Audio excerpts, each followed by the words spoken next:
Nora B-52 je samohodna haubica, koja je nastala zbog potrebe za modernizacijom stare. Nora B-52 je svoju proizvodnju započela 2006. godine, a firma koja vrši njenu proizvodnju je nama dobro poznata firma, Jugoimport SDPR. Momci iz Jugoimporta su se, kada je reč o ovom modelu, istinski potrudili, tako da je Nora B-52, pored Lazara 2, jedno od najprodavanijih borbenih oruđa srpske vojne industrije.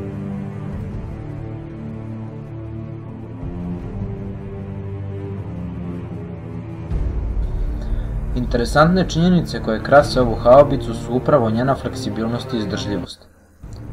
Ovo vozilo posjeduje zaštitu za sve članove posade, takođe posjeduje ojačane zaštite rezervoara za gorivo i municiju, što znatno podiže stepen bezbednosti posade i atraktivnost samog vozila.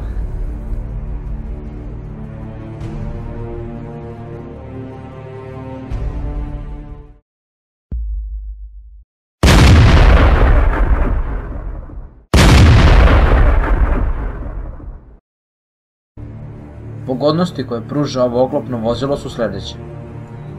Velika brzina i mobilnost što omogućava vozilu neometano kretanje po terenu, mogućnost razmenjivanja informacija brzo, koristeći novu informatičku opremu koja je karakteristična za ovaj tip vozila, brzo izračunavanje elemenata gađenja, kao i odlična efikasnost sa obzirom na cenu jednog primjerka ovog vozila.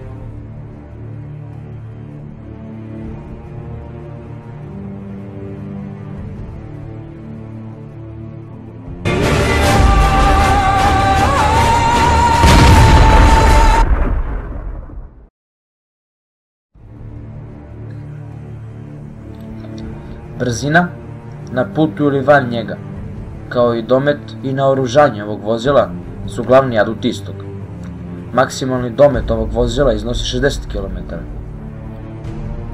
Neizostavno je i napomenuti uspešnost prodaje ovog vozila. Vozilo danas svoju funkciju kao primarna samohodna haubica ostvaraju u Bangladešu, Keniji, Mijanmaru i naravno Srbiji.